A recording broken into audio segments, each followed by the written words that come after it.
Bismillahirrahmanirrahim. Assalamualaikum warahmatullahi wabarakatuh.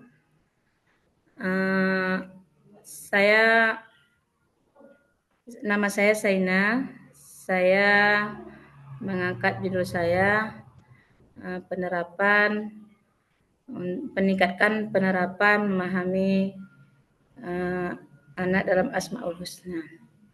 Adapun latar belakang saya mengangkat judul tersebut ialah yang pertama saya mengangkat kearifan lokal ya, kearifan lokal yaitu tari dampeng.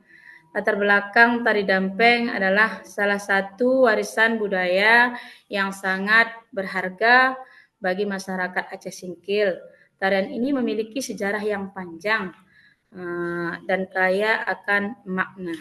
Adapun tujuan proyeknya ialah mempelajari kearifan lokal, membantu kita memahami dan menghargai perbedaan budaya sehingga mempererat hubungan antara individu dengan masyarakat yang lainnya.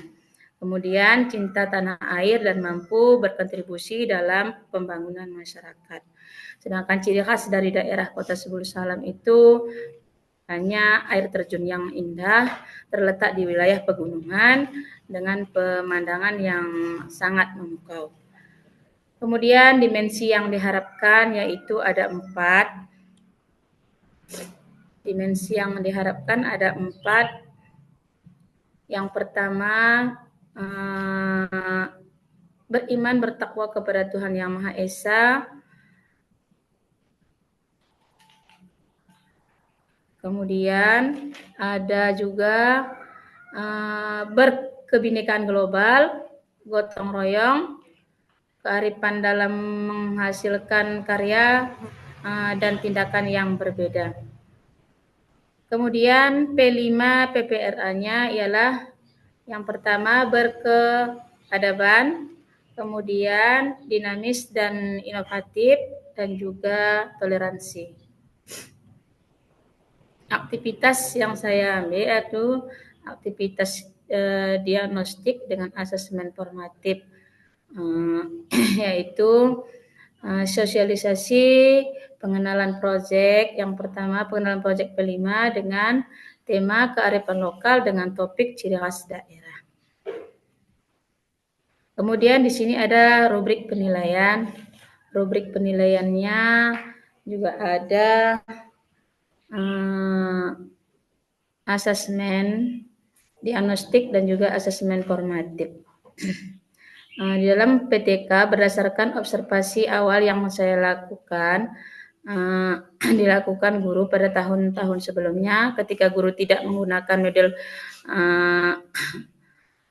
ataupun metode lainnya, metode ceramah. Ini proyek dari P5 yang saya hasilkan selama ini di sekolah saya. Sekian untuk P5-nya. Sekarang masuk ke latar belakang PTK. Jadi PTK saya yaitu berdasarkan observasi awal, latar belakangnya itu yang dilakukan guru pada tahun-tahun sebelumnya itu ketika guru tidak menggunakan model-model yang lain atau model selain ceramah, tanpa adanya penggunaan media belajar selain buku, bisa membuat peserta didik itu kurang aktif dan lambat dalam memahami pembelajaran. Jadi dalam membuat terlambat dalam memahami tersebut, saya ataupun guru-guru lainnya berinisiatif untuk menggunakan metode-metode pembelajaran yang baru dengan PBL. Kemudian ini adalah pembatasan masalah dengan penelitian ini dilakukan di SD Negeri Singersing. Penelitian yang dilakukan juga ada rumusan masalah, tujuan penelitian. Adapun tujuan penelitian ini adalah untuk mengetahui pengaruh model PBL terhadap hasil belajar peserta didik. Kemudian manfaatnya ada pada guru dan ada juga manfaat pada peserta didik dan juga pada sekolah. Kemudian ini ada landasan teori, model problem based learning. yaitu terdiri dari pengertiannya. Menurut Kunandar, pembelajaran berbasis PBL ini adalah suatu pendekatan pembelajaran menggunakan masalah dunia nyata sebagai konteks bagi siswa untuk belajar tentang cara berpikir kritis dan juga keterampilan pemecahan masalah. Begitu juga dengan landasan teori, ada pengertian hasil belajar. Menurut Nana Sujana, hasil belajar ini merupakan suatu kompetensi atau kecakapan yang dapat dicapai oleh peserta didik setelah melalui kegiatan pembelajaran yang dirancang dan dilaksanakan oleh guru di suatu sekolah dan kelas tertentu. Ada juga indikator hasil belajarnya. Kemudian ada landasan teori dan ruang lingkup pendidikan agama Islam. Ruang lingkup pendidikan agama Islam mencakup perwujudan keserasian, keselarasan dan keseimbangan hubungan manusia dengan Allah Subhanahu wa taala. Kemudian ada metode penelitian. Jenis penelitian ini menggunakan penelitian tindakan kelas. Penelitian tindakan kelas seperti suatu yang dilakukan oleh yang sekaligus penelitian di kelasnya. Ada bersama saya tujuan untuk PTK adalah untuk memecahkan permasalahan yang nyata yang terjadi di kelas. Ada variabel penelitian juga, variabel independen, yaitu penerapan model pembelajaran pada materi menyambut usia baligh, yaitu PBL. Kemudian di variabel dependennya meningkatkan hasil belajar peserta didik di kelas 4 di SD Negeri Singgersing. Kemudian di sampel populasi dalam penelitian ini adalah seluruh peserta didik, tentunya di SD saya, di SD Negeri Singgersing, yang terdiri dari 18 orang peserta didik. Kemudian teknik pengumpulan data. Dari jenis data ada 2, kuantitatif dan kualitatif. Kemudian ada juga sumber data, peserta didik, guru, dokumen. Selanjutnya teknik pengumpulan data tersebut ada dari observasi dan juga angket. Kemudian di bagian teknis tes. Tes ini digunakan untuk mengukur hasil belajar peserta didik setelah mengikuti pembelajaran.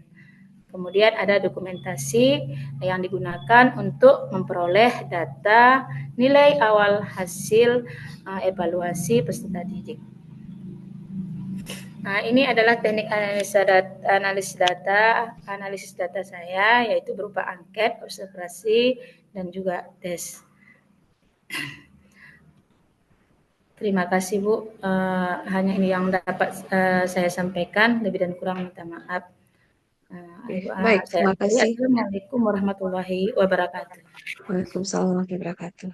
Baik Bu Saina, mungkin kita ke yang P5 PPRA dulu ya Bu. Nah, tadi kan Ibu mengatakan ada dimensi P5 dan PPRA. Lalu juga ada kegiatan mengukur kemampuan siswa itu dengan menggunakan asesmen. Nah, yang ingin saya tanyakan adalah apa yang Ibu pahami terkait dengan asesmen, diagnostik, dan asesmen formatif Bu? Silakan. Yang saya pahami tentang asesmen diagnostik yaitu biasa asesmen diagnostik itu dibuat di kegiatan awal Bu, sedangkan asesmen satu lagi tadi Bu, asesmen formatif. Formatif itu biasa di tengah Bu, sedangkan asesmen sumatif itu biasa di akhir pembelajaran Bu. Oke, baik. Lalu berikutnya ketika Ibu menyusun tadi modul ajar ya, baik P5, PBL, PJBL, nah tentukah dia menggunakan PPRA ya? Dari P5 yang Ibu buat, PPRA-nya apa Bu? Aspeknya, komponennya. Berkeadapan dengan dinamis Bu, dan juga inovatif. Nah, itu Toleransi. bisa Ibu kaitkan dengan judul Ibu seperti apa? Berkeadaban, dari mana kita bisa lihat? Sikap siswa Bu, sikap siswa dalam melakukan pembelajaran, bagaimana adabnya. Kemudian kalau di bagian gotong royongnya, bagaimana siswa bekerja sama dengan baik, dan juga toleransinya ataupun bagaimana siswa menghargai pekerjaan ataupun jeripayah ataupun hasil kerja dari temannya Bu. Oke. Baik, kita akan ke PTK Bu. Nah, untuk PTK Ibu kan melihat hasil belajar dengan menggunakan PBL ya Bu ya, problem based learning. PBL Bu. Nah, bisa Ibu ceritakan PBL itu model yang seperti apa dan langkah-langkahnya apa saja? Silakan Bu. Kalau PBL itu modelnya yang apa namanya itu ya, ada masalah yang harus bersumber dari masalah Bu. Kita itu tujuan mengetahui model pembelajaran tersebut yaitu terhadap hasil belajar anak. Kemudian satu lagi tadi apa Bu? Ya, Tekniknya, langkah-langkah PBL Bu seperti apa? langkah-langkahnya untuk PBL itu tentu adanya yang pertama apa ya judul Oke, sintak PBL Bu, silakan ya disampaikan. sintak PDF Ya, sintaknya ya Bu. langkah-langkah pembelajaran PBL. Hmm, apa ya? Langkah-langkah dalam pembelajaran PBL itu yang pertama problem selain ya Bu, yang itu Ya. mengorientasikan siswa pada masalah, kemudian mengorientasikan siswa untuk belajar, membimbing penyelidikan individu maupun kelompok, kemudian mengembangkan dan menyajikan hasil dan selanjutnya menganalisis dan mengevaluasi proses pemecahan masalah tersebut. Oke. Nah, tahapan PTK Bu, yang Ibu pahami seperti apa? Langkah-langkah PTK? Langkah-langkah PTK-nya kemarin ya. Lupa. Langkah-langkah dalam pembuatan PTK, adanya identifikasi dan perumusan masalah, kemudian mengidentifikasi masalah, menemukan masalah dalam proses pembelajaran yang ingin diperbaiki oleh siswa, kemudian merumuskan masalah tersebut atau mengubahnya masalah menjadi pertanyaan penelitian yang jelas. Kemudian studi literatur dalam mengkaji teori, yaitu dalam mencari teori atau penelitian sebelumnya yang relevan dengan masalah yang diidentifikasikan. Selanjutnya Oke. perencanaan tindakan, merancang tindakan, dan juga membuat instrumen menyiapkan instrumen judul mengumpulkan data seperti angket, lembar observasi, ataupun tes lainnya, Bu. Yang selanjutnya pelaksanaan tindakan dan juga melaksanakan tindakan yaitu caranya dengan menerapkan rencana tindakan yang telah dibuat, kemudian observasi dan evaluasi. Selanjutnya menganalisis data. Dan seterusnya itu adanya refleksi. Oke, Kemudian ada baik. tindak lanjutnya, Bu. Baik, Bu Akhir Saina yang terakhir. Nah, Ibu kan melihat hasil belajar ya, Bu. Dengan cara apa nanti? Pakai instrumen apa hasil belajar ini? istilah penilaiannya, Bu, rubrik penilaiannya. Ya, untuk Ibu menilai hasil belajar siswa, itu Ibu Ya. memakai instrumen apa? Alatnya untuk sebagai apa? Alat apa yang Ibu pakai? Menilainya tadi. Alat untuk menilai Untuk Ibu mengumpulkan data, Bu. Mengumpulkan data terkait hasil belajar. Apa yang Ibu ada pakai? ada angket, Oke. observasi dengan eh, kertas folio, buku folio,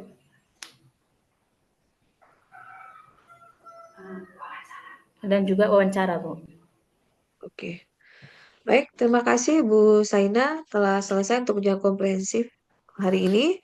Ya, Saya tutup ya Bu. Assalamualaikum warahmatullahi wabarakatuh. Waalaikumsalam warahmatullahi wabarakatuh. Terima kasih.